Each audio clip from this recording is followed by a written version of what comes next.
Thank you very much, Mr. Speaker.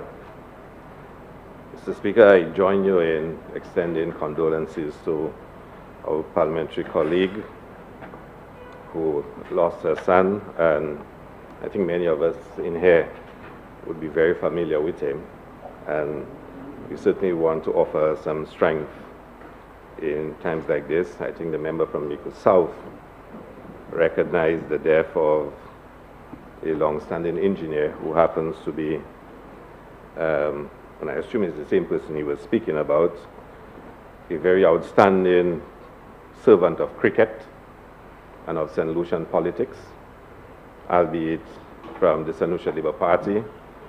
And we certainly want to, as his comrades on this side, offer strength to his family in this moment of distress. Mr. Speaker, I just want to offer a few words on the resolution. And like the Leader of the Opposition, Member of Castries is, one in theory would not have difficulty and challenges with assistance being offered to sectors to make them more competitive and to enhance their own performances. But, Mr. Speaker, we're starting to see in the application of a VAT regime in St. Lucia a multiplicity of rates. So there's a 7% rate, there's a 10% rate, and a 12.5% rate. And the whole concept of the VAT, Mr. Speaker, is really contrary to this. A VAT in its universal application is really supposed to be applied as value added across the economy, and government ought to find other ways and means of incentivizing sectors that are targeted, Mr. Speaker. And I'm trying to understand, why is this necessary? Why is there a reduction in the VAT rate for accommodation services? And I think from listening to the member from Mico South, he kind of suggested this will make us more competitive. Because if the same rate will apply to all the other services offered in the tourism sector, but only accommodation is reduced, and I'm asking whether the reduction in 3% is going to make them more competitive, and this is how we are incentivizing the hospitality sector and hotels in particular. Again, I'm trying to listen to the member from Mico South, because he's saying the same VAT rate would apply to all other services offered. So there is one service that is being targeted, only one, from my understanding. Again, I may be wrong, and I do not fully understand how it is presented. But it seemed to be hotels. And there is a reduction in the VAT on accommodation. And maybe the member from Ancillary can raise, or the member from Mico South can further explain to St. Lucians and explain, am I right or wrong? And is it only accommodation services that will benefit from this reduction, and namely hotels? And of course, Mr. Speaker, the member from Castries is asked, how does it work with all-inclusives?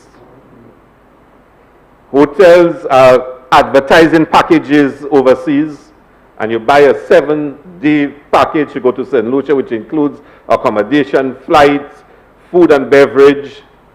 Is there a formula that is being used by the Inland Revenue, or whichever agency is responsible, that allocates what percentage?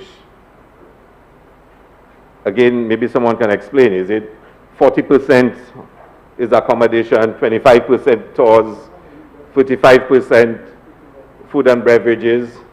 And again, those answers may be very simple answers, and probably it ought just to be explained. It's not my job necessarily to explain it. St. Lucians are listening to Parliament, and they hearing of a resolution that introduces a new VAT rate for accommodation. Can somebody explain to them how it works? This is the people's business. And I think the presentation of it, Mr. Speaker, should account for those explanations so people can properly understand. Mr. Speaker, if you look at 1B3, I myself had to try to understand what it means. Tours conducted by land, air, or sea within St. Lucia, including a direct supply of transportation services by the tour operator as part of the tour package, but excluding an indirect supply of transportation services by a tour operator. What does that mean, Mr. Speaker? Can somebody just explain what does that mean to the ordinary person? So when he reads that his government is applying VAT and it applies to the indirect supply of transportation by a tour operator through a tour package, but not the direct, what does it mean? And I think we have real challenges, Mr. Speaker. But my real comment I want to make is, Mr. Speaker, a simple one. Where is the relief for hospitality workers? And again, it comes back to the first point I made. What is this designed to achieve? Is it to bring relief to the hotels? Is that what it is about? And if we are talking about relief to the hotels, because I also heard the member of Microsoft says it's revenue neutral, so it is apparently not designed to achieve any more revenue for the state.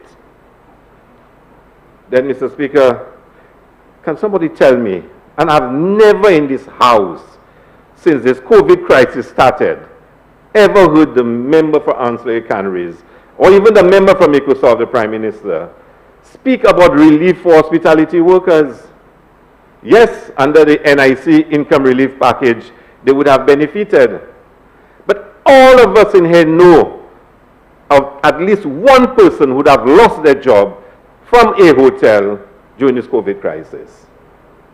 And we all know that the NIC relief package ended at the end of September. And Christmas is coming.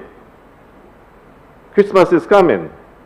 No one addressed the nation at the termination or the ending of the NIC relief package and tell workers what will be in store for them in the uncertain months to come. There was no address to the nation. No mention of hotel hospitality workers, and of workers generally. And Christmas is coming. Christmas is coming. People are getting frustrated. Uncertainty is rising. Depression is settling in for some people. And the hospitality workers, more than anybody else in this country, suffered from COVID.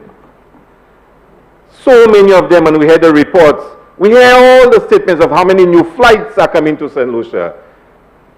More flights and more tourism arrivals.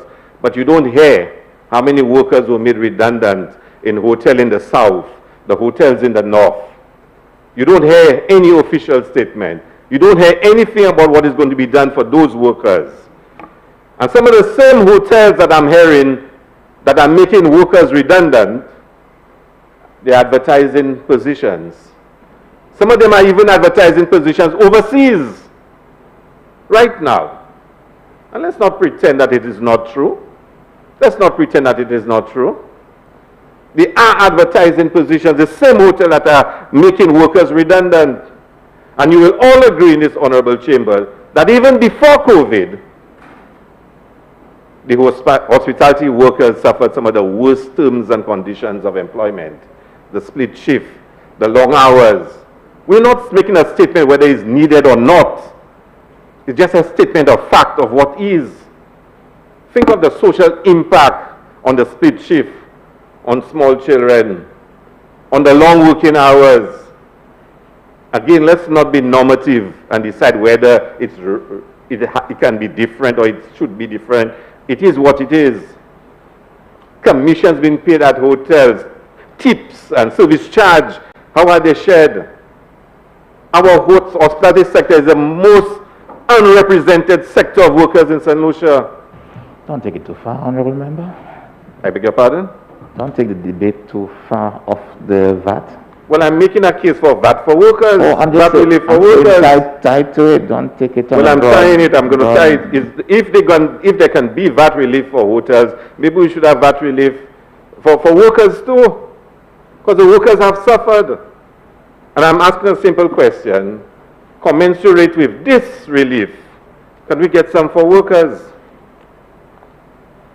And maybe the time will come when we have to link incentives and concessions to the terms and conditions of workers in hotels. Maybe we should be doing so. So, Mr. Speaker, I will not argue with the Minister of Finance. I'll wait for the tourism levy bill when we will discuss in greater detail the hospitality sector. But from my vantage point, I think it is grossly unfair that we come again to the House to talk about relief and incentives to hotels, which may be very well in place and needed, but the workers who have suffered the most from COVID, you do not hear anything about what has been granted to them, what has been given to them. And I think, Mr. Speaker, and I hope and I ask members opposite to at least make a statement to the workers of this country as to what relief will be in place for them as we approach the Christmas season. From the end of September, monies have stopped being paid. What's going to happen to them? How are they going to survive the Christmas season? Hoteliers already know that they're getting VAT relief as they are preparing to open up with all more flights coming in. We came to this chamber to give them relief. Can the workers get some relief, please? Thank you very much.